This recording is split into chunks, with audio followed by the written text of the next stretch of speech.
कि आईएनएस चेन्नई के बारे में बात की जाए, जिसने एक बहुत सक्सेसफुल ऑपरेशन किया है रेड सी के अंदर। जी। और वो क्यों किया गया ये भी बताना चाहता हूं। मोदी साहब की और उनकी उनकी टीम की पॉलिसियां क्या है ये भी बताना चाहता हूं। ठीक है, हम क्या है हमारी इकॉनमी देखें, ठीक है, उनकी इकॉनमी लेवल देखें, हमारी इकॉनमी लेवल देखें, तो उनको उनको उनको जंग अगर उन्होंने करनी है ना, तो उन्होंने दिमाग के साथ जंग करनी है, उनको हथियारों के साथ जंग लड़ने की आपके साथ ज़रूरत नहीं है। बच्चों को आज से 20 साल पहले भी थर्स्टिकरा वाली कहानी पढ़ाई जा रही थी।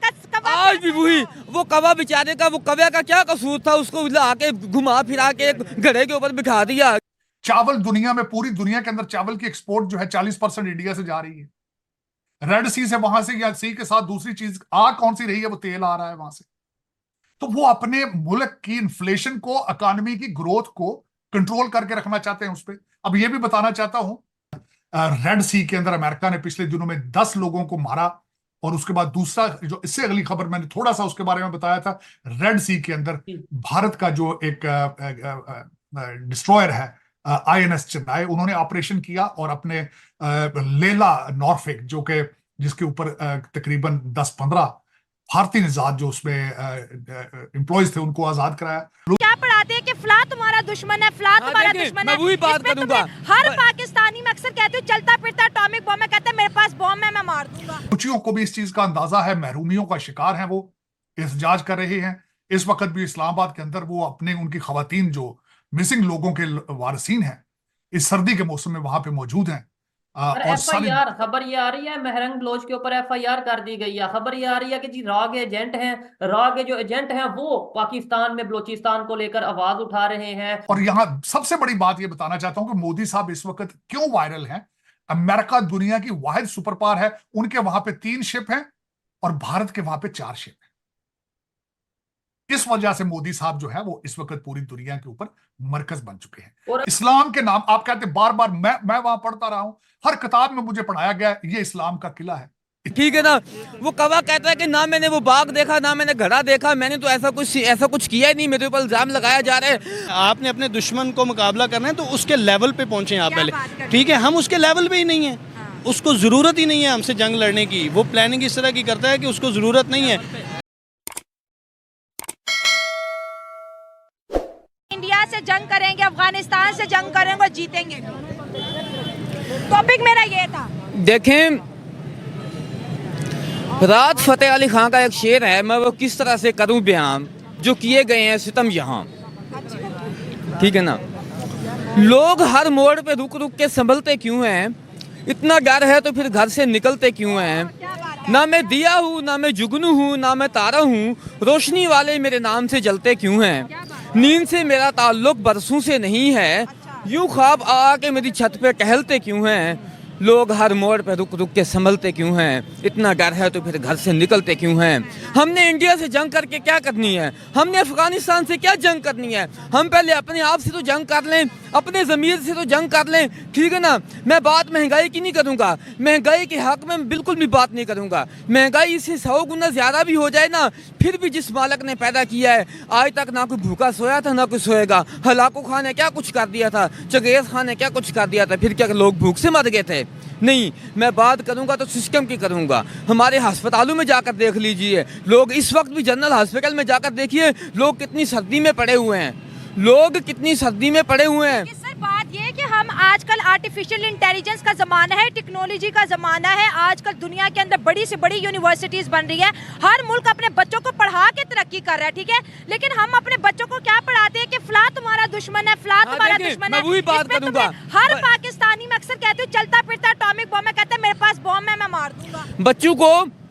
बच्चों को आज से 20 साल पहले भी थर्स्टिकरा वाली कहानी पढ़ाई जा रही थी। आज भी वही वो कवा बेचारे का, वो कव्या का क्या कसूर था? उसको ला के घुमा फिरा के एक घड़े के ऊपर बिठा दिया। ठीक है ना, वो कवा कहता है कि ना मैंने वो बाग देखा, ना मैंने घड़ा देखा, मैंने तो ऐसा कुछ किया ही नहीं, मेरे ऊपर इल्जाम लगाया जा रहा है। आज भी कच्ची और खरगोश वाली कहानी पढ़ाई जा रही है। 5 क्लास से लेकर PhD तक अनस्की इज द बेस्ट पॉलिसी वाली जो स्टोरी पढ़ाई जा रही है, वो मेरे ख्याल में आज तक ना किसी सकालत को उसके ऊपर किसी ने अमल नहीं किया। जो कि आईएनएस चेन्नई के बारे में बात की जाए, जिसने एक बहुत सक्सेसफुल ऑपरेशन किया है रेड सी के अंदर। जी। और वो क्यों किया गया ये भी बताना चाहता हूं। मोदी साहब की और उनकी उनकी टीम की पॉलिसियां क्या है ये भी बताना चाहता हूं। चावल दुनिया में, पूरी दुनिया के अंदर चावल की एक्सपोर्ट जो है 40% इंडिया से जा रही है। रेड सी से, वहां से या सी के साथ दूसरी चीज आ कौन सी रही है, वो तेल आ रहा है वहां से।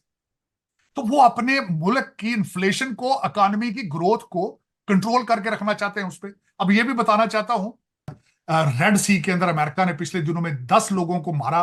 और उसके बाद दूसरा, जो इससे अगली खबर मैंने थोड़ा सा उसके बारे में बताया था, रेड सी के अंदर भारत का जो एक डिस्ट्रॉयर है आईएनएस चेन्नई, उन्होंने ऑपरेशन किया और अपने लेला नॉर्फिक, जो कि जिसके ऊपर तकरीबन 10-15 भारतीय निजात जो उसमें एम्प्लॉयज थे, उनको आजाद कराया। बलूचियों को भी इस चीज का अंदाजा है, महरूमियों का शिकार है, वो एहतजाज कर रहे हैं। इस वक्त भी इस्लामाबाद के अंदर वो अपने, उनकी खवातीन जो मिसिंग लोगों के वारसीन हैं, इस सर्दी के मौसम में वहां पे मौजूद हैं।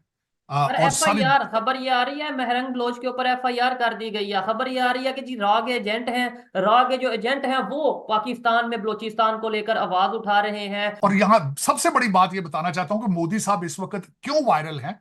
अमेरिका दुनिया की वाहिद सुपर पावर है, उनके वहां पे 3 शिप हैं और भारत के वहां पे 4 शिप हैं। इस वजह से मोदी साहब जो है वो इस वक्त पूरी दुनिया के ऊपर मरकज बन चुके हैं। और इस्लाम के नाम, आप कहते बार बार, मैं वहां पढ़ता रहा हूं, हर किताब में मुझे पढ़ाया गया ये इस्लाम का किला है। इतना करप्ट किला है ये, जिसके दरवाजे कोई नहीं है। इतना करप्ट कंट्री है जो इस्लाम के नाम पर बना है। कभी सोचा है कि दुनिया क्या सोच रही होगी? आप बार बार, हर आपका सियासतदान कहता है पाकिस्तान का मतलब क्या, ला इलाहा इल्लल्लाह। करप्शन की हालत देखी आपने? देखें जरा, पेपैल आप आने से रिफ्यूज कर दिया क्योंकि आपकी करप्ट, आप इतने करप्ट हैं वो। लेकिन आप कहते हैं हाँ नहीं नहीं, जिहाद करें जिहाद करें। वो कौन सा जिहाद है यार? कि वहां पे वडेरा सिस्टम है बलूचिस्तान का, उनके चंद बड़े वडेरे हैं, इस्लामाबाद उनके साथ डील करता है, कागजों में सड़कें बन जाती हैं, फिजिकली ना सड़कें बनती हैं, ना स्कूल बनते हैं, ना हॉस्पिटल बनते हैं। और बलूचिस्तान के हालात आज से 4 खराब नहीं है, 70 से खराब। देखिए चौर साहब, इस वक्त बलूचिस्तान की लोकेशन, सबसे पहले तो मैं ये बताना चाहूंगा कि पाकिस्तान, आपकी फॉरेन पॉलिसी तो कोई पॉलिसी मौजूद नहीं है। अफसोस के साथ ये मैं कहूंगा, जहां से आपको पैसे मिलते हैं आप उनके साथ होते हैं। कभी आप चाइना के साथ चले जाते हैं, वहां से पैसे आने बंद हो जाए, आप आईएमएफ के पास चले जाते हैं। लेकिन आप 76 साल से बड़ी खूबसूरती से अपनी जियोग्राफिक लोकेशन जो है उसको इस्तेमाल कर रहे हैं। और इस वक्त बलूचिस्तान की जो जियोग्राफिक लोकेशन है, that is very important due to Gwadar. और उसको भी आप बड़े टेक्निकल तरीके से आपने उसको इस्तेमाल किया है। कभी आप उसको चाइना को आप उसको लाते हैं सी पैक के हवाले से, कभी आप दूसरे ममालिक के साथ, और सारी चीजें। तो वो बलूचियों को भी इस चीज का अंदाजा है, महरूमियों का शिकार है, वो एहतजाज कर रहे हैं। इस वक्त भी इस्लामाबाद के अंदर वो अपने, उनकी खवातीन जो मिसिंग लोगों के वारसीन हैं, इस सर्दी के मौसम में वहां पे मौजूद हैं। और और सारी एफआईआर, खबर ये आ रही है महरंग बलोच के ऊपर एफआईआर कर दी गई है। खबर ये आ रही है कि जी रॉ के एजेंट हैं, रॉ के जो एजेंट हैं वो पाकिस्तान में बलोचिस्तान को लेकर आवाज उठा रहे हैं, पूरी दुनिया में पाकिस्तान का इमेज खराब करना चाह रहे हैं, रॉ की फंडिंग हो रही है। क्या कहेंगे, हर चीज में रॉ का डालना जरूरी है? देखिए, आप जिस चीज का आपके पास हल नहीं होता, आप उसको किसी एजेंसी के गले डाल देते हैं।